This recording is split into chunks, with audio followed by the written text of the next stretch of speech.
জমজমের মতো শ্রেষ্ঠতম পানীয় বস্তু পান করলাম, যার ফজিলত হাউজে কাউসারের শরবত থেকেও বেশি। ইমামুল আসর হযরত শাহ আনোয়ার কাশ্মীরি রাহিমাহুল্লাহু তাআলা বলেন, মেরাজে যাওয়ার পথে হযরত রাসূল আকরাম সাল্লাল্লাহু আলাইহি ওয়াসাল্লামের ওপেন হার্ট সার্জারি হয়। তার কলব মোবারককে জমজমের পানি দিয়ে ধোয়া হয়। যদি হাউজে কাউসারের শরবতের ফজিলত বেশি হইতো ওটা দিয়ে ধোয়া হইতো, ওটা দিয়ে না দিয়ে জমজমের পানি দিয়ে ধোয়া হইল, এটার ফজিলত হাউজে কাউসারের শরবত থেকেও বেশি। আত্মা যদি না থাকে দেহ লাশ। আরবি লাশ শাই এর সংক্ষেপ, কোনো বস্তু এ নয়, তুচ্ছ, 2 পয়সা মূল্যহীন। দেহের মূল্য আত্মার কারণে। দেহ রোগাক্রান্ত হয়, আত্মাও রোগাক্রান্ত হয়। দেহের রোগের চিকিৎসা যে করে তাকে বলা হয় ডাক্তার। আত্মার রোগের চিকিৎসা যিনি করেন তাকে বলা হয় পীর কিংবা মুর্শিদ। রোগ সাধারণত 2 ধরনের হয়ে থাকে। এক ধরনের রোগ হলো মৌলিক, আরেক ধরনের রোগ হলো আঞ্চলিক বা শাখাগত। মৌলিক রোগ দেখা দিলে বহু আঞ্চলিক রোগ, শাখাগত রোগ দেখা দেয়। মৌলিক রোগের চিকিৎসা করতে পারলে এর মাধ্যমে বহু আঞ্চলিক রোগের চিকিৎসা হয়ে যায়। যেমন ডায়াবেটিস দেহের একটি মৌলিক রোগ। এ রোগ দেখা দিলে চোখের জ্যোতি নষ্ট হয়, দাঁত নষ্ট হয়, কিডনি নষ্ট হয়, যৌন শক্তি নষ্ট হয়, দৈহিক শক্তি নষ্ট হয়, দৈহিক ওজনও কমে যায়, ইত্যাদি ইত্যাদি বহু রোগ দেখা দেয়। যদি মৌলিক রোগের চিকিৎসা না করে শাখাগত রোগের চিকিৎসা করা হয়, চোখের চিকিৎসা করা হচ্ছে, সাময়িক উপকৃত হওয়া যাবে, স্থায়ী চিকিৎসা হবে না। কেননা যে মৌলিক রোগ ডায়াবেটিসের কারণে চোখের জ্যোতি নষ্ট হয়েছে, ওই কারণ তো এখনো বিদ্যমান। হ্যাঁ, যদি মৌলিক রোগ ডায়াবেটিসের চিকিৎসা করতে পারি, এর মাধ্যমে চোখের চিকিৎসা হবে, দাঁতের চিকিৎসা হবে, কিডনির চিকিৎসা হবে, যৌন শক্তির চিকিৎসা হবে, ইত্যাদি ইত্যাদি বহু শাখাগত রোগের চিকিৎসা হবে। তেমনিভাবে আত্মার রোগও 2 প্রকার, কিছু আছে মৌলিক, কিছু আছে শাখাগত। আত্মার মৌলিক রোগ হলো 4টি। 1 নম্বর অহংকার, অহমিকা। আরবিতে বলা হয় কিবির কিংবা তাকাব্বুর। আমি ভালো, আমি উত্তম, আমি শ্রেষ্ঠ, আমি উপরে, বাকি সব তুচ্ছ, সব নিচে। এ রোগ যদি দেখা দেয়, আরেকজনকে মানুষ বড় বলতে গেলে ওর ব্যাপারে হিংসা শুরু হয়, গীবত, শিকায়ত, কুৎসা রটানো আরম্ভ হয়, মিথ্যা অপবাদও দেয়া হয়, বহু শাখাগত রোগ দেখা দেয়। আত্মার 2 নম্বর মৌলিক রোগ হলো শোহরত, পরিচিতি। আমাকে চিনুক, আমাকে জানুক, অন্য কাউকে চিনার জানার প্রয়োজন নেই। এই রোগ দেখা দিলে অন্য কারোর পরিচিতি বাড়তে গেলে তার ব্যাপারে হিংসা শুরু হয়, গীবত, শিকায়ত, কুৎসা রটানো আরম্ভ হয়, অপবাদ দেওয়া হয়, ইত্যাদি ইত্যাদি অসংখ্য শাখাগত রোগ দেখা দেয়। আত্মার 3 নম্বর মৌলিক রোগ নেতৃত্বের চাহিদা। নেতা হব একমাত্র আমি, সর্বত্র আদেশ চলবে আমার, সব কিছুর দখলে থাকবে আমার, অন্য কারো নেতৃত্ব মানা যাবে না। এ রোগ দেখা দিলে আরেকজনকে নেতা বানাইতে গেলে তার ব্যাপারে হিংসা শুরু হয়, গীবত শেখায় শুরু হয়, কুৎসা রটানো আরম্ভ হয়, অপবাদ দেয়া হয়, মারামারিও হয়। আত্মার 4 নম্বর মৌলিক রোগ হলো লোভ, লালসা। এ রোগ দেখা দিলে চুরি করে, ডাকাতি করে, মস্তানি করে, চাঁদাবাজি করে, জবরদখল করে, ধোঁকা দেয়, প্রতারণা করে, মাপে কম দেয়, মালে ভেজাল করে, ইত্যাদি ইত্যাদি বহু রোগ দেখা দেয়। এই 4টি রোগ সৃষ্টি হওয়ার কারণও 4টি। সে কারণ হলো আল্লাহ রাব্বুল আলামিন আমাদেরকে মৌলিকভাবে 4টি উপাদান দিয়ে সৃষ্টি করেছেন। এই 4টি উপাদান যথাক্রমে আগুন, বাতাস, পানি ও মাটি। এই 4 উপাদানের 4টি বৈশিষ্ট্য আছে।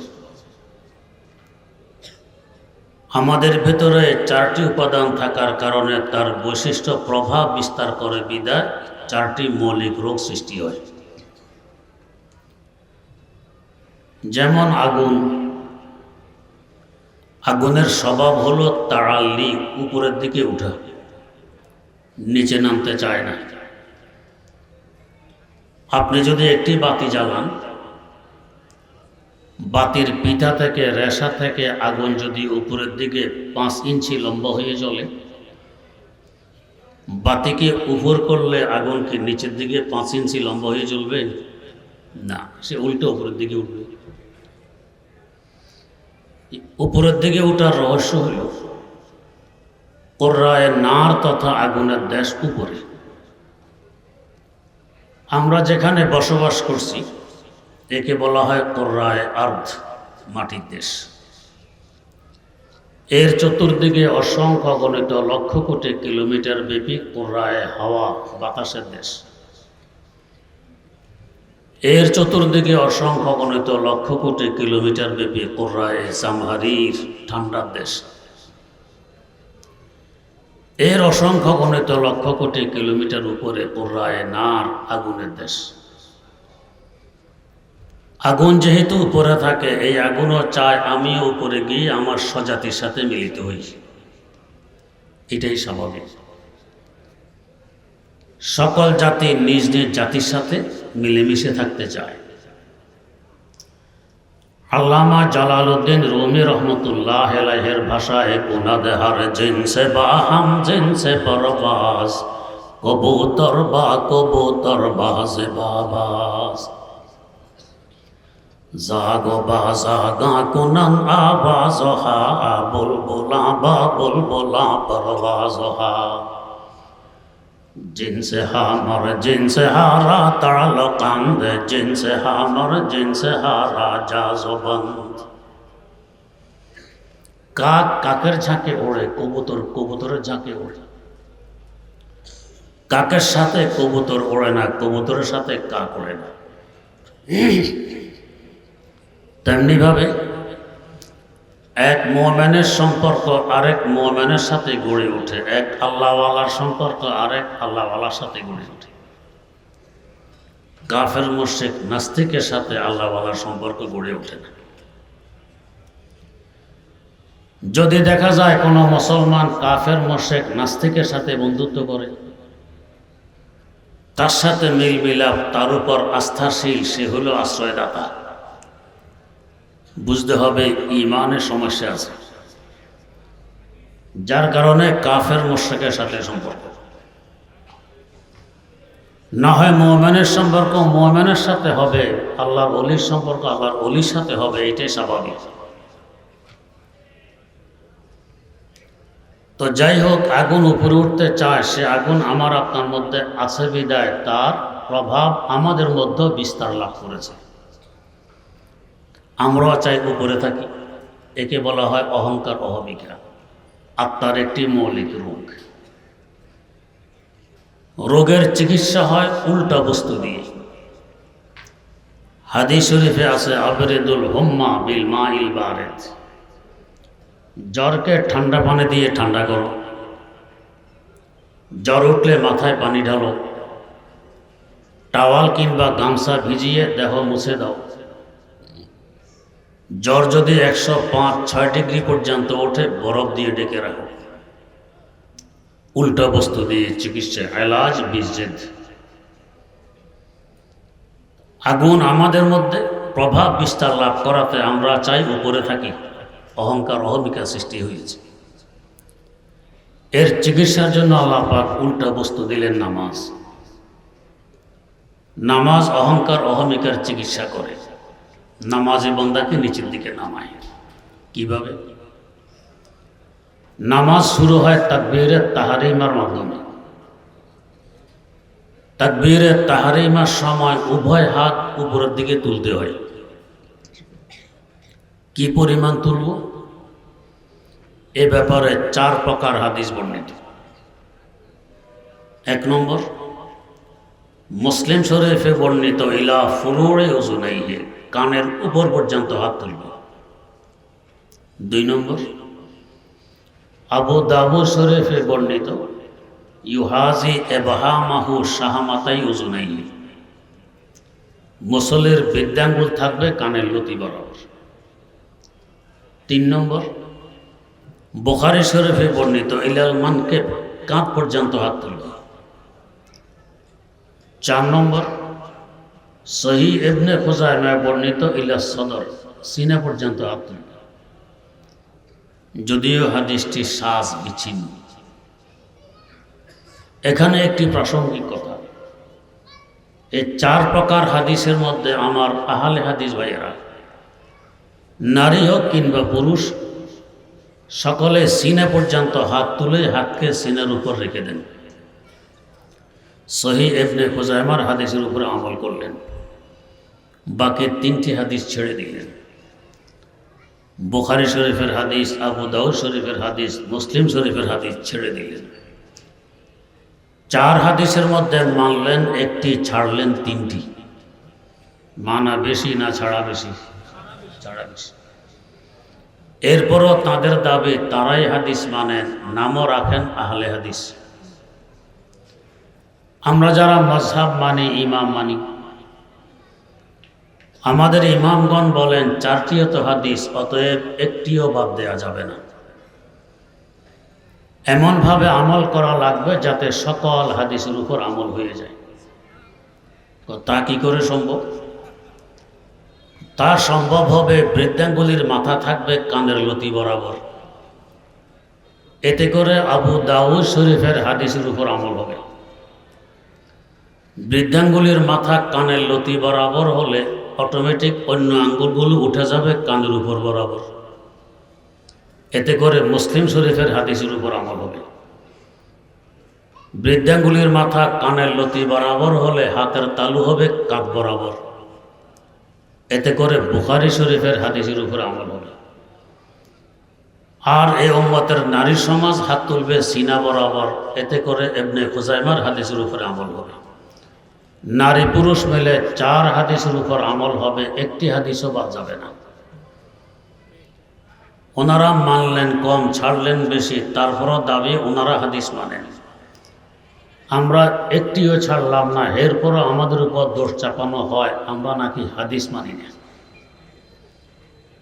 যাই হোক, এই যে বৃদ্ধাঙ্গুলির মাথা কানে লতি বরাবর করব, লতি বরাবর হলো কিনা? আমাদের হানাফি মাযহাবের নির্ভরযোগ্য কিতাব ফতাওয়ায়ে কাজী খান, ফতাওয়ায়ে বাজ্জাজিয়া, এ ধরনের কিতাবে উল্লেখ আছে বৃদ্ধাঙ্গুলির মাথাটা কানে লতির সাথে লাগিয়ে দাও, তাহলে নিশ্চিত হওয়া যাবে বৃদ্ধাঙ্গুলির মাথা কানে লতি বরাবর হয়ে গেছে। এই যে হাত কানে লতির সাথে লাগিয়ে দিলাম, একে আমাদের পরিভাষায় বলা হয় কানে ধরা। কানে ধরলে মানুষ উপরে ওঠে না, নিচে নামে। ইজ্জত বাড়ে না কমে? কমে। বিচার সালিশে যদি অপরাধীর অপরাধ প্রমাণিত হয়, বলা হয় কানে ধরো। ইজ্জত বাড়ানোর জন্য? কমানোর জন্য। আমি আমার আল্লাহর দরবারে কানে ধরে, আল্লাহ আমি তোমার দরবার অপরাধী, নিজের অপরাধ স্বীকার করে কানে ধরে তোমার দরবারে উপস্থিত হয়ে গেলাম। বিচার সালিশের প্রয়োজন নেই। নামাজ আমাকে এক স্তর নিচে নামাই দিল।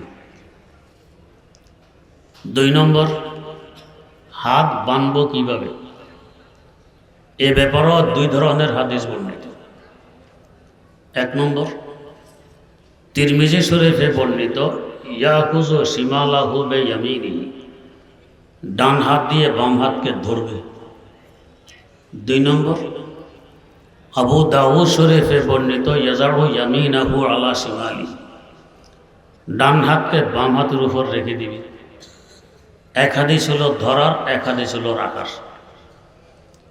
এখানেও আহলে হাদিস ভাইয়ারা, নারী হোক কিংবা পুরুষ, ডান হাতের আঙ্গুল বাম হাতের কোনোই পর্যন্ত নিয়ে সিনার উপর রেখে দেন। আবু দাউদ শরীফের হাদিসের উপর আমল হলো, তিরমিজি শরীফ হাদিস বাদ পড়ে গেল। মারলেন একটি, ছাড়লেন একটি, অর্ধেক মারলেন অর্ধেক ছাড়লেন। আমরা যারা মাযহাব মানি, ইমাম মানি, আমাদের ইমামগণ বলেন উভয়টি এত হাদিস একটিও ছাড়া যাবে না। এমনভাবে আমল করা লাগবে যাতে উভয় হাদিসের উপর আমল হয়ে যায়। তা কি করে সম্ভব? তা সম্ভব হবে কনিষ্ঠ এবং বৃদ্ধাঙ্গুল দিয়ে বাম হাতকে ধরব। এতে করে তিরমিজি শরীফে বর্ণিত ধরার হাদিসের উপর আমল হবে। অনামিকা, মধ্যম এবং তর্জনী বাম হাতের পিঠের উপর রেখে দিব। এতে করে আবু দাউদ শরীফে বর্ণিত রাখার হাদিসের উপর আমল হয়ে যাবে। একসাথে উভয় হাদিসের উপর আমল হবে, একটি হাদিসও বাদ যাবে না। আমরা উভয় হাদিস মানলাম, এরপরও দোষ চাপানো হয় আমরা নাকি হাদিস মানি না। তারা অর্ধেক মারলেন অর্ধেক ছাড়লেন, এরপরও দাবি ওনারাই হাদিস মানেন, নাম রাখা হয় আহলে হাদিস। যাই হোক, এই যে ডান হাত দিয়ে বাম হাতকে ধরলাম, আমাদের পরিভাষায় বলা হয় হ্যান্ডকাপ লাগানো। পুলিশ আসামি ধরে হ্যান্ডকাপ লাগায় ইজ্জত বাড়ানোর জন্য। তাই তো পুলিশকে ঘুষখোর দিয়েও চেষ্টা করা হয় যাতে হ্যান্ডকাপটা না লাগানো হয়, ইজ্জত যাতে কিছু রক্ষা হয়।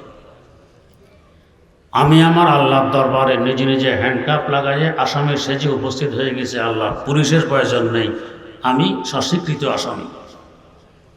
নামাজ আমাকে আরেক স্তর নিচে নামাই দিল। 3 নম্বর, হাত রাখবো কোথায়?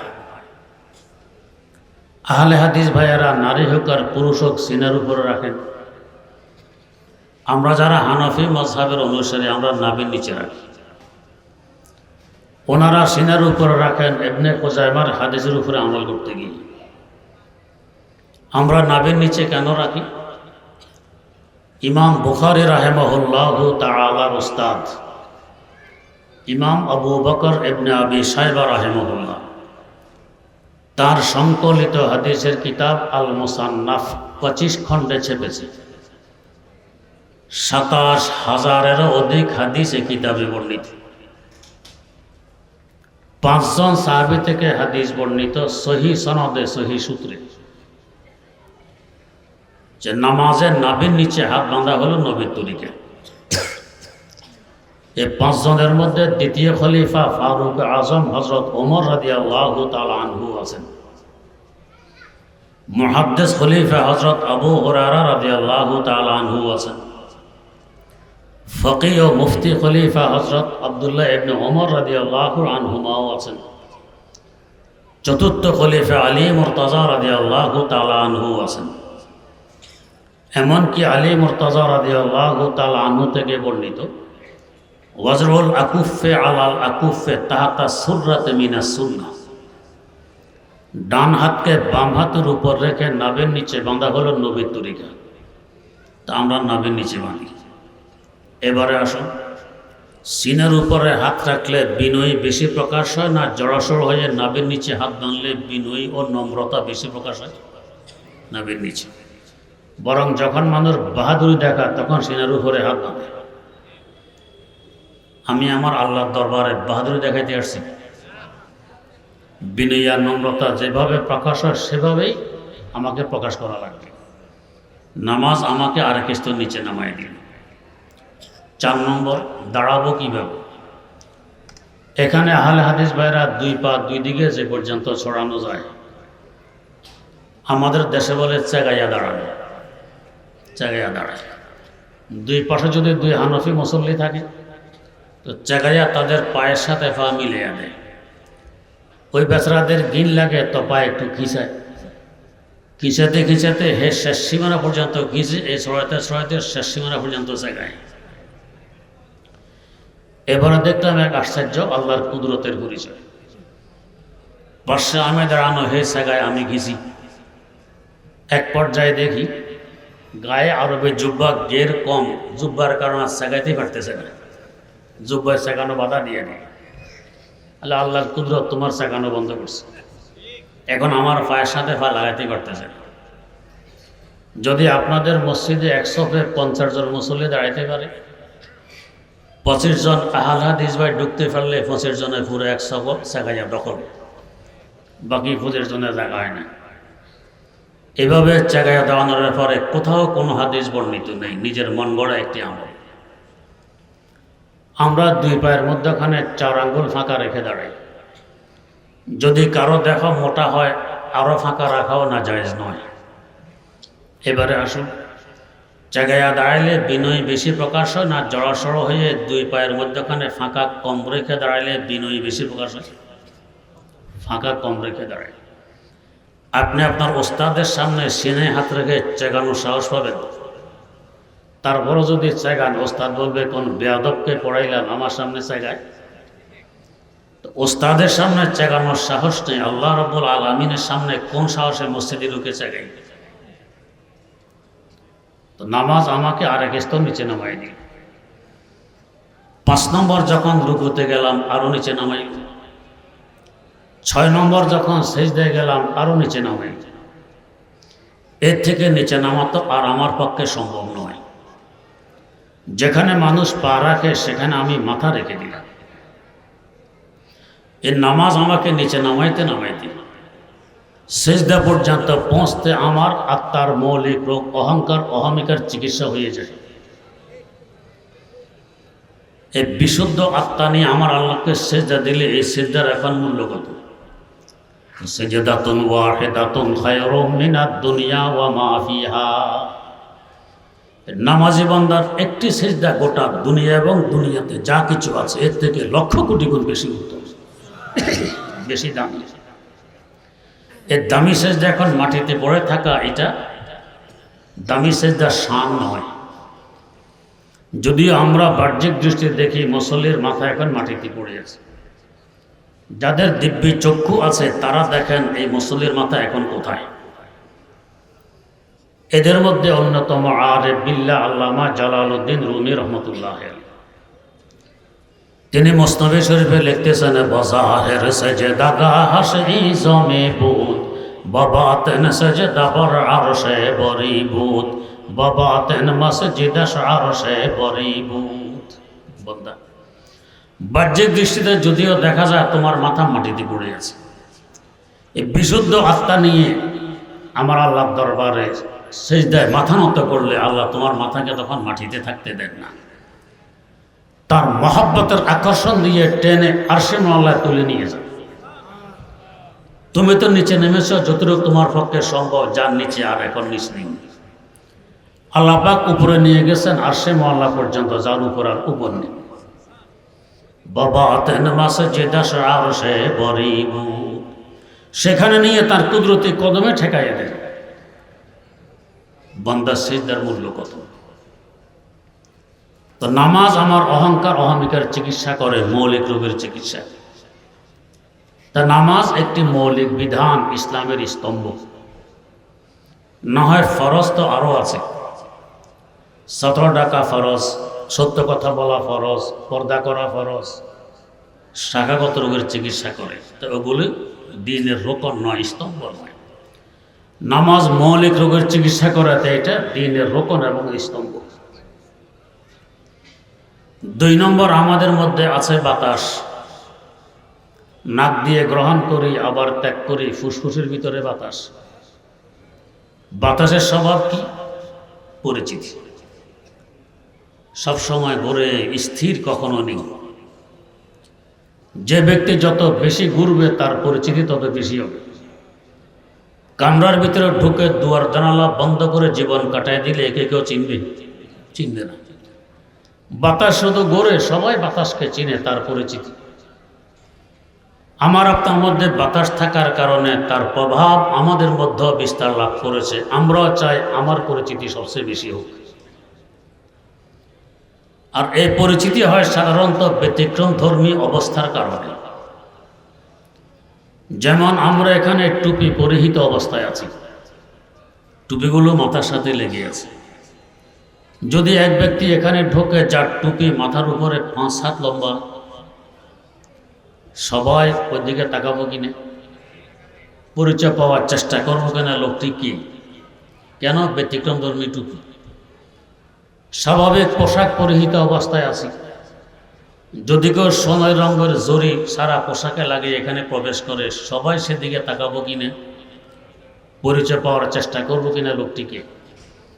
ব্যতিক্রম ধর্মী অবস্থার কারণে পরিচিতি। এর চিকিৎসার জন্য আল্লাহ পাক দিয়েছেন হজ। হজের মধ্যে ব্যতিক্রম ধর্মী কোনো অবস্থা হবে না। ধনী হোক আর গরিব হোক, সকলের পোশাক এক, 2 টুকরা সাদা কাফনের কাপড়। এই নয় যে আমি ধনী, আমার এহরাম হবে প্যান্ট, কোট, টাই।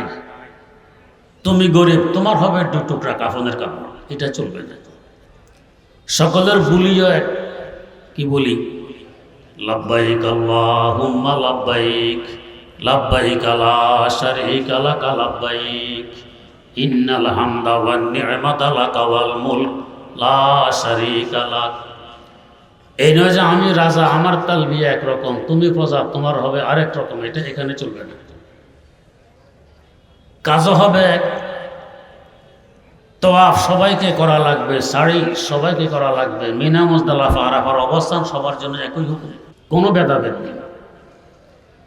সেখানের অবস্থা হবে এক হি সফ মে খড়ে হো গয়ে মাহমুদ ইয়াস, एक ही सफ में खड़े हो गए महमूद इयास, न कोई बंदा रहा और न कोई बंदा नवाज, न कोई बंदा रहा और न कोई बंदा नवाज। কে ধনী, কে গরিব, কে রাজা, কে প্রজা, কে মনিব, কে গোলাম, কোনো ভেদাভেদ সেখানে নেই। সব এক। পরিচিতির চিকিৎসা করতেছে। তাই হজ একটি মৌলিক বিধান, ইসলামের স্তম্ভ, যেহেতু মৌলিক রোগের চিকিৎসা করে। আজ আফসোসের সাথে বলতে হয়, পশ্চিমা বিশ্ব তথা আমেরিকা, ইউরোপ মানব অধিকার প্রতিষ্ঠার দণ্ডুরা পিঠে সারা বিশ্ব। এরা নাকি মানব অধিকার প্রতিষ্ঠা করে, নিজের দেশে অহরহ মানব অধিকার লঙ্ঘন হচ্ছে ওইটা দেখে না। আমার জ্যাঠাজি হযরত মুফতি আব্দুর রহমান রহমতুল্লাহ আলাইহি, অত্র মাদ্রাসার শাইখুল হাদিস মাওলানা মুফতি আব্দুল হাই জিদা মজদুহুর দাদা, উনি একটা কথা বলতেন, নিজের কপালে গু আরেকজনের পায়ের কাদা নিয়ে চিল্লাচিল্লি করে। মজলিসে এক ব্যক্তি ঢুকেছে, গায়ে কাদা, আর এক বাটা দাঁড়াইয়ে আস্তিন গুছাইয়ে তার সাথে মজলিসের আদব বোঝো না, কাদা নিয়ে ঢুকেছে। যে দাঁড়াইয়ে আস্তিন গুছায় চিল্লাচিল্লি করে, হের কপাল কিন্তু গু দিয়ে লেপটাইয়ে রাখছে, চোখের উপরে তো দেখা যায় না। তো আমেরিকা, ইউরোপ নিজের দেশে অহরহ মানবাধিকার লঙ্ঘন হচ্ছে, আমাদের দেশে নাকি এখন মানবাধিকারের দফতর বলতে চায়। ফিলিস্তিন লঙ্ঘন হচ্ছে অহরহ, ওইটা দেখেন। এখনো তাদের দেশে গিয়ে দেখুন, শ্বেতাঙ্গদের গির্জা ভিন্ন, কৃষ্ণাঙ্গদের গির্জা ভিন্ন। সাদা চামড়াওয়ালাদের গির্জায় কালো চামড়াওয়ালাদের ঢুকার নিষেধ, ঢুকলে মারামারি হয়। কিন্তু আলহামদুলিল্লাহ আজ ১৫০০ বছর যাবৎ ইসলাম আমাদের কাছে একটি ঘটনাকে দেখাইতে পারবে যে কোনো সাদা চামড়াওয়ালা ব্যক্তি কালো চামড়াওয়ালা ব্যক্তির সাথে ঝগড়া লিপ্ত হয়েছে, যে তুমি কালো চামড়া নিয়ে আমার পাশে নামাজে দাঁড়াইলে কোন সাহস। একটি ঘটনা আলহামদুলিল্লাহ দেখাইতে পারবে। আমাদের অবস্থা হলো এক হি সফ মে খড়ে হো গয়ে মাহমুদ ইয়াস, एक ही सफ में खड़े हो गए महमूद इयास, न कोई बंदा रहा और न कोई बंदा नवाज। তো হজ মৌলিক রোগের চিকিৎসা করাতে হজ স্তম্ভ। তবে প্রত্যেক বস্তু হয় দ্বিমুখী, চাইলে ভালো কাজে ব্যবহার করা যায়, চাইলে মন্দ কাজেও ব্যবহার করা যায়। একখানা ছুরি কোরবানের দিন কোরবানের পশুর গলায় বিসমিল্লাহ আল্লাহু আকবার বলে চালিয়ে দিলে ইবাদত হয়, সওয়াব পাওয়া যায়। আর এই ছুরি যদি মানুষের গলা চালানো হয় এখন গুনাহ হবে। দুই ব্যক্তি মসজিদে প্রবেশ করেছে, একজনের উদ্দেশ্য জগতের শ্রেষ্ঠতম ইবাদত আল্লাহকে সেজদা দিবে, আরেকজনের উদ্দেশ্য মুসল্লিরা সেজদা গেলে মুসল্লিদের জুতা নিয়ে পালাবো। ঢুকেছে তো উভয়জন, একজনের ঢুকে ইবাদত, আরেকজনের ঢুকা গুনাহ, বরং শুধু গুনাহ নয় মারাত্মকতম গুনাহ। অন্যান্য ইবাদতগুলোও তেমন, চাইলে ভালো কাজে ব্যবহার করা যায়, চাইলে মন্দ কাজেও ব্যবহার করা যায়। যে হজ আল্লাহ পাক পরিচিতির চিকিৎসার জন্য দিয়েছেন, কেউ যদি চায় পরিচিতির উপকরণ হিসাবেও ব্যবহার করতে পারে। আল্লাহ ক্ষমা করুন, হজে যাওয়ার সময় গরু ফটো নেটে কিংবা পত্রিকায় দিয়ে আমি সপরিবারে হজে যাচ্ছি, আপনাদের কাছে দোয়া কামনা করি। ফিরে আসার পরে আবার ফটো টুটু দিয়ে আপনাদের দোয়ায় হজ করে ফিরে এসেছি, আপনাদের কৃতজ্ঞতার প্রকাশ করি। দোয়া কামনার কৃতজ্ঞতার প্রকাশের আর জায়গা ছিল না। তার মানে এখন থেকে আমি আলহাজ। আমাদের দেশের এক নেতা এক বক্তব্যে বলেছিলেন, মানুষ একবার হজ করলে তাকে আলহাজ বলা হয়। আমি 2 বার হজ করেছি, আমাকে কেউ আলহাজ বলে না, আমার বড় দুঃখ। ইন্না লিল্লাহি ওয়া ইন্না ইলাইহি রাজিউন, বড় দুঃখ। একবারটা জিজ্ঞেস করে, ভাই আপনার কি নাম? আলহাজ সমদ আলী। আপনার কি নাম? নামাজি আবেদ আলী। কি নামাজি? আপনি জীবনে একবার হজ করলেন, আলহাজ লাগাইতে পারলেন। আমি দৈনিক 5 বার নামাজ পড়ি, নামাজি লাগাইতে পারবো না? তো এই ব্যাপারে আফসোস করে আমার 2টি শের আমি মাঝে মধ্যে পড়ি। কাবা বেগিয়া যাহা কি খাহেশ না গই, কাবা বেগিয়া যাহা কি খাহেশ না গই, জমজম বে পিয়া গরমি এ আতিশ না গই, জমজম বে পিয়া গরমি এ আতিশ না গই। काबा बे गया बुत की मोहब्बत न गई, जमजम बे पिया की बुरो नखुवत न गई, जमजम बे पिया की बुरो नखुवत न गई। জগতের শ্রেষ্ঠতম জায়গা, ফজিলতপূর্ণ জায়গা কাবা শরীফে পর্যন্ত গেলাম, গরমিয়ে আতিশ না গই। এখন আমার অহংকার অহমিকা, আমার পরিচিতির চাহিদা বিসর্জন দিতে পারলাম।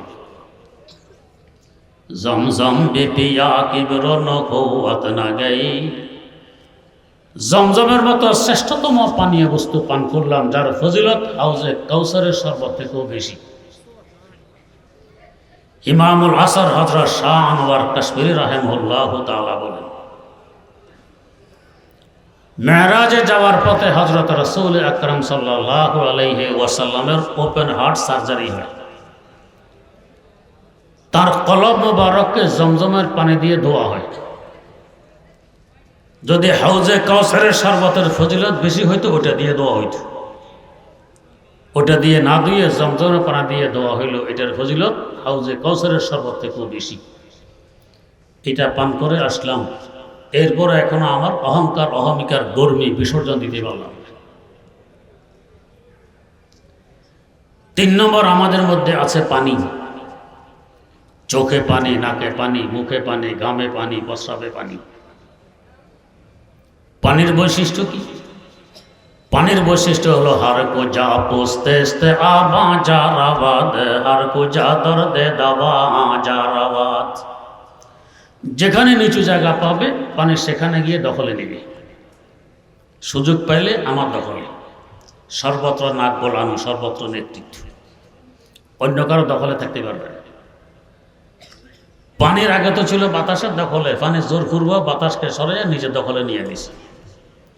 বান দিয়েও ঠেকাইতে পারবেন না, হয় বান ভাঙবে না হয় ছিদ্র করবে। ছিদ্র যদি করতে না পারে চুয়ে চুয়ে হলেও নিচু জায়গায় গিয়ে উপস্থিত হবে পানির সময়। আমার আপনার মধ্যে সে পানি আছে বিদায় তার প্রভাব বিস্তার লাভ করেছে আমাদের মধ্যে। আমরাও চাই সব কিছু থাকবে আমার দখলে, সর্বত্র নাক গলাবো আমি, নেতৃত্ব চলবে আমার, আদেশ চলবে আমার, সব কিছু আমার মুঠের ভিতরে থাকবে। একটি মৌলিক রোগ, এর চিকিৎসার জন্য আল্লাহ পাক দিয়েছেন রোজা। খাহেসার চাহিদা রোজা মিটায়। গরমের দিন দুপুরবেলা প্রচণ্ড পিপাসা, ফ্রিজে ঠান্ডা পানি আছে, শরবত আছে, চাইলে পিপাসা মিটাইতে পারি। রোজা বলে তোমার এক খাহেস পূরণ করা যাবে না, চাহিদা মেটানো যাবে না, তুমি রোজাদার। সূর্য অস্ত পর্যন্ত তোমাকে অপেক্ষা করা লাগবে, সবর করতে হবে, ধৈর্য ধারণ করা লাগবে। লম্বা দিন, বিকেলবেলা খুব ক্ষুধা, সুস্বাদু খাবার পাকানো আছে, চাইলে পেট বোঝাই করতে পারি। রোজা বলে এই খাহেস মেটানো যাবে না, এই চাহিদা পূরণ করা যাবে না, তুমি রোজাদার, সূর্য অস্ত পর্যন্ত অপেক্ষা করা লাগবে, নেতৃত্বের চাহিদা মিটায়। তো রোজা একটি মৌলিক ইবাদত, দ্বীনের স্তম্ভ। 4 নম্বর আমার আপনার মধ্যে আছে মাটি। মাটির স্বভাব কি? মাটির স্বভাব শামসে চোমের দাজমেরা গরমা কর দে পজমে জুমলা আদসহারা বখর, পজমে জুমলা আদসহারা বখর। সব কিছু হজম করে নিজের বানায় ফেলা, এটা হলো মাটির বৈশিষ্ট্য। কিছু সে ছাড়তে রাজি নয়। এমনকি ময়লা আবর্জনা, প্রস্রাব পায়খানা এটাও ছাড়তে রাজি নয়, এটাকেও সে হজম করে নিজের বানায়, মাটি বানায়। আমার আপনার মধ্যে মাটি থাকার কারণে তার প্রভাব বিস্তার লাভ করেছে। আমরা চাই সব হবে আমার, অন্য কারো হবে না। এক দুনিয়া যদি হয় আরেক দুনিয়া লাগবে। কাসায়ে চশমে হারে সাপর নাশদ, তাসাদফ খানে নাশদ পর দূর নাশদ।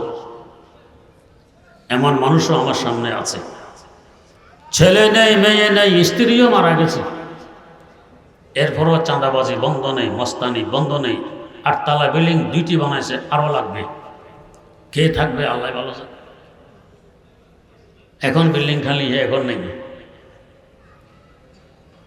মাটির কারণে এই লোভ। বিপরীত বস্তু দিয়ে চিকিৎসা করতে হয়, এর চিকিৎসার জন্য আল্লাহ পাক দিয়েছেন যাকাত। লোভ চায় সম্পদ আমার দিকে আসুক, যাকাত বলে বিপরীত দিকে যাক চিকিৎসা।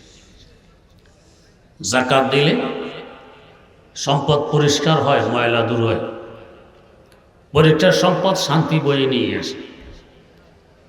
অপরিষ্কার খাবার যদি খাই, শান্তি নেই অশান্তি, অশান্তি, পেট নষ্ট হবে, অশান্তি। পরিষ্কার খাবার খাইলে শক্তি বাড়বে, শান্তি। যাকাত না দিলে সম্পদ অপরিষ্কার, এটা শান্তি বয়ে আনতে পারে না। যাকাত দিয়ে দিলে অপরিষ্কার চলে গেল, বাকি সম্পদ পরিষ্কার, শান্তি বয়ে নিয়ে আসে। এর পাশাপাশি সম্পদ বাড়ায়। আমার আল্লাহ বলেন ইয়ামহাকুল্লাহু রিবা ওয়া ইউরবিস সাদাকাত। সুদ সম্পদকে ধ্বংস করে দেয়, সাদাকা, যাকাত ইত্যাদি সম্পদ বাড়ায়। এর সাথে সম্পদের হেফাজত হয়। যাকাত দিলে আল্লাহর কুদরত সম্পদ হেফাজত করে। শেখুল হাদিস আল্লামা জাকারিয়া রহমতুল্লাহ আলাইহি আবৃত্তিতে লিখেছেন, ভারতবর্ষের 2য় বৃহত্তম মাদ্রাসা সাহারানপুর মাদ্রাসা। এই মাদ্রাসার ক্যাশিয়ার ছিলেন বড় দিনদার, আমানতদার এক বুজুর্গ। উনি কথা বলার সময় ফাঁকে ফাঁকে বলতেন আল্লাহকে ফজল সে, কথার বাক্কা। আমরাও কেউ কথা বলার সময় ফাঁকে ফাঁকে বলি বুঝতে পারলেন তো, কেউ বলি বুঝাইতে পারলাম তো, কেউ বলি বুঝেছেন তো কথা, ইত্যাদি ইত্যাদি কথার বাক্কা। তো আল্লাহর ওই বান্দা ফাঁকে ফাঁকে বলতেন আল্লাহকে ফজল সে, এর অনুবাদ হলো আল্লাহর মেহেরবানি। একদিন সকালে মাদ্রাসার অফিসে এসে ওস্তাদদের সামনে বলতেছেন, आज रात तो अल्लाह के फजल से अल्लाह का गजब हो गया। সবাই হেসে দিলেন। আল্লাহর মেহেরবানিতে তো আল্লাহর রহমত আসবে, গজব হয় কীভাবে? গজব তো গোসার কারণে। আল্লাহকে ফজল সে কথার বাক্কা, মূল কথা হলো আল্লাহ কা গজব हो गया। দুইটা একসাথে হওয়াতে হাসির কথা হয়ে গেছে। আজ রাত তো আল্লাহকে ফজল সে আল্লাহ কা গজব हो गया। ওস্তাদরা জিজ্ঞেস করলেন, कैसे अल्लाह के फजल से अल्लाह का गजब हो गया? কিভাবে আল্লাহর মেহেরবানিতে আল্লাহর গজব হইল? जवाब दिलन, मैं सोया हुआ था, खटखट आवाज से मेरी नींद टूट गई। আমি ঘুমিয়েছিলাম, খটখট আওয়াজে আমার ঘুম ভেঙে যায়। ঘুম ভাঙার পর দেখে 4-5 জন মানুষ আমার আলমিরার তালা ভাঙার চেষ্টা করতেছে, চোর। এই পরিস্থিতিতে আমরা কি করতাম? চোর চোর বলে দিতাম চিৎকার। আর যদি চোর চোর বলে চিৎকারের সাহস না পেতাম, অন্তত বলতাম, ভাইয়েরা আমি গরিব মানুষ, এ কষ্ট করে তালা ভাঙলে লাভ হবে না, ভিতরে কিছু নেই, তোমাদের শ্রমটা বেকার যাবে। আল্লাহর বান্দা বললেন কি, আরে ভাই ইসলাম মেরে পয়সে হ্যাঁ, এটার ভিতরে তো আমার টাকা আছে, মাদ্রাসাকে भी পয়সে হ্যাঁ, মাদ্রাসার টাকা এটার ভিতরে, এলাকার বহু লোকজনের আমানতের টাকা এটার ভিতরে, মানে টাকা বোঝাই জানাই দিলেন। এরপরে বললেন কি, अलबत्ता ये ताला नहीं तोड़ने का, তবে এই তালা ভাঙার নয়। কেন? इसलिए कि मैं ज़कात अदा किया करता हूँ। আল্লাহ, আমি জাকাত আদায় করি, এই তালা তোমরা ভাঙতে পারবে না। এই কথা বলে আমি আবার ঘুমিয়ে পড়ছি। চোর ঘরে রেখে কোন সাহসে ঘুমায়? চিন্তা করুন, ঈমান কত মজবুত, আমার আল্লাহর উপরে আস্থা কি পরিমাণ। তো ভোর রাতে উঠে দেখি এরা এখনো তালা ভাঙার চেষ্টা অব্যাহত আছে, খটখট ভাঙতেছে ভাঙার জন্য। আবারও এই কথা বললাম, আরে ভাই এটার ভিতরে আমার টাকা আছে, মাদ্রাসার টাকা আছে, এলাকার বহু লোকজনের আমানতের টাকাও আছে, তবে তোমাদের বাপ্য যদি ডেকে নিয়ে আসো এই তালা ভাঙতে পারবে না। কেন? আমি জাকাত আদায় করি। এ কথা বলে আমি মসজিদে চলে গেছি ফজর করতে। চোর ঘরে রেখে কোন সাহসে মসজিদে যায়? কেমন মজবুত ঈমান। নামাজ কালাম পড়ে সকালে এসে দেখি এরা নেই, চলে গেছে। আমার তালাও ঠিক, আলমিরাও ঠিক, টাকাও ঠিক, কিছু নিতে পারেনি। এটা জানালেন, আজ রাত তো আল্লাহকে ফজল সে আল্লাহ কা গজব हो गया। তো জাকাত আদায় করলে সম্পদের হেফাজত আমার আল্লাহ করে। এই 4টি মৌলিক রোগের চিকিৎসা করে 4টি ইবাদত, তাই এগুলি ইসলামের স্তম্ভ। মুর্দা লাশকে চিকিৎসা করলে উপকার হয় না, জিন্দা তো থাকা লাগবে। ঈমান হলো জিন্দা থাকা। কলবে ঈমান আছে তো আমি জিন্দা, ঈমান নেই তো মুর্দা। কাফের সব মুর্দা, নাস্তিক মুর্দা, মোরতাদ মুর্দা, মুশরিক মুর্দা।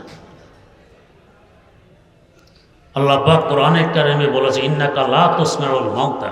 ও নবী, মুর্দার কথা আপনি শুনতে পারবেন না, কিন্তু মুর্দা মানে কাফের মুশরিক, শুনতে পারবেন। ঈমান থাকলে তারপরে চিকিৎসা কাজ হবে। ঈমানের নেই, সারা জীবন নামাজ পড়লে কি লাগে? কাফের সারা জীবন যদি রোজা রাখে চিকিৎসা হবে? হবে না। যাকাত দেয় চিকিৎসা হবে? হবে না। ঈমান লাগবে, তারপর চিকিৎসা। এই 5টি হলো ইসলামের স্তম্ভ। তবে চিকিৎসা নিজে নিজে না করে বিজ্ঞ ডাক্তারের মাধ্যমে করালে ফল পাওয়া যায় বেশি। নিজে নিজে করতে গেলে কখনো হিতে বিপরীত ঘটে। যেমন আমার ড্রাইভার সাহেব দাঁতে ব্যথা, ডাক্তারের কাছে গিয়ে দাঁত তুলে আনছে। দাঁত উঠানোর জন্য তো ইঞ্জেকশন করছে অবশ করতে, ঘরে এসে দেখে যে রক্ত এখনো বন্ধ হয়নি। তো নিজের চিকিৎসা নিজে করা শুরু করছে। কীভাবে? তুলায় স্যাভলন দিয়ে দাঁতের নিচে রেখে 10 মিনিট চাপা দিয়ে বসে আছে স্যাভলন। এখন তো গাল অবশ, টের পায় না কি হইতেছে। যখন অবশ শেষ, এখন দেখে স্যাভলনের ভিতরে চামড়া গোস্ত জ্বালাইয়া সব সারহার করে ফেলছে। এখন না ভাত খেতে পারে, না পানি পান করতে পারে, না কথা বলতে পারে, ব্যথায় অস্থির। কেন এই দশা ঘটল? নিজের চিকিৎসা নিজে করতে গেছে। ডাক্তার কাছে গেলে ডাক্তার জীবনে দিত তুলে স্যাভলন দিয়ে দাঁতের নিচে চাপা ধরা, 10 মিনিট বসে থাকতে দিত না। এই আমার আত্মার চিকিৎসাগুলো এখন বিজ্ঞ ডাক্তার মাধ্যমে করাইলে ফল আসে বেশি। কলিকাতা এক ব্যক্তি সুন্দর নামাজ পড়ে, প্রসিদ্ধ মানুষের কাছে লোকটার নামাজ সুন্দর। মানুষ দূর দরাজ থেকে সফর করে একে দেখতে আসতো, সুন্দর নামাজ পড়ে। একবার হাকিমুল উম্মত মুজাদ্দিদুল মিল্লাত হযরত শাহ আশরাফ আলী থানভী রহমতুল্লাহ আলাইহি কোনো কাজে কলিকাতা আসেন। হযরতেরও কৌতূহল হইল আমি একটু লোকটাকে দেখে আসি, সুন্দর নামাজ পড়ে। লোকটি নামাজ পড়তে কলিকাতা আলিয়া মাদ্রাসার মসজিদ। হযরত থানভী এখানে আসলেন। হযরতকে দেখে ইমাম সাহেবের সাহস পাচ্ছিলেন না যে নামাজ পড়াবেন। হযরতকে পড়ার জন্য ভিড়াভিড়ি বলেন, ভাই আমি মুসাফির মানুষ, পড়াবো 2 রাকাত, তোমরা পড়বে 4 রাকাত, ফ্যাঁস লাগবে। না, আমরা 4 রাকাত করে পড়ে নিব, ফ্যাঁস লাগবে না, আপনি পড়ান। বাধ্য হয়ে হযরত পড়াইলেন। 2 রাকাত নামাজ শেষ করার পর ওই সুন্দর নামাজওয়ালা লোকটি বলতেছে, মানুষের কাছে আমি প্রসিদ্ধ, আমি সুন্দর নামাজ পড়ি, এদের আলোচনা আমার কানেও বাড়ি যায়। দূর দরাজ থেকে মানুষ সফর করে আমাকে দেখতে আসে, এটা আমার নলেজে আছে। মাওলানা থানভী আজ আমাকে দেখতে আসছেন এখানে। তবে আজকে যে তিনি 2 রাকাত নামাজ পড়লেন, যদি এই 2 রাকাত নামাজ তিনি আমাকে দিতে রাজি হন, আমার সারা জীবনের সকল সুন্দর নামাজ আমি তাকে দিয়ে দিই। এই 2 রাকাতে এত মূল্য কেন? তাকে জিজ্ঞাসা করা হলো, তো মোকাম্মাল আজ কামালে কি সিতি, তো মোজাম্মাল আজ জামালে কি সিতি, তো মোজাম্মাল আজ জামালে কি সিতি। ও আশরাফ আলী, দাওরায়ে হাদিস তুমি পড়েছ, আমরাও পড়েছি। যে সমস্ত কিতাবাদি তুমি পড়েছ, আমরাও পড়েছি। তোমার দ্বারা এত লেখালেখি, হেদায়েতের এত কাজ হচ্ছে, আমাদের দ্বারা হচ্ছে না, ব্যবধান কোথায়?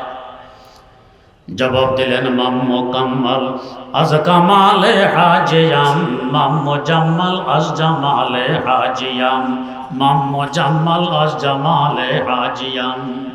ও প্রশ্নকারী, এগুলো আশরাফ আলীর কৃতিত্ব নয়, আশরাফ আলীর হাজী সাহেবের জুতার দুলার বরকত। সৈয়দুত তায়েফা হযরত হাজী এমদাদুল্লাহ মুহাজির মক্কি রহমতুল্লাহ আলাইহির জুতা সোজা করা কিছুদিন আশরাফ আলীর ভাগ্যে জুটেছিল। তার জুতার দুলার বরকত, আশরাফ আলীর মাধ্যমে এই কাজ হয়। তোমাদের ভাগ্যে তার জুতা সোজা করা জোটে নাই, তোমাদের দ্বারা এই কাজ হয় না। মাম্মু কাম্মাল আজ কামালে হাজিয়াম, মাম্মু জাম্মাল আজ জামালে হাজিয়াম।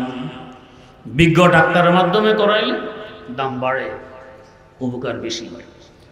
আল্লাহ রাব্বুল আলামিন আমাদেরকে এমন একজন বিজ্ঞ ডাক্তারের মাধ্যমে আত্মাকে বিশুদ্ধ করে উভয় জাহানে ধন্য হওয়ার তৌফিক দান করুন। সুবহানাল্লাহি ওয়া বিহামদি, সুবহানাকাল্লাহুম্মা ওয়া বিহামদিক, আশহাদু আল্লা ইলাহা ইল্লা আনতা আস্তাগফিরুকা ওয়া আতুবু।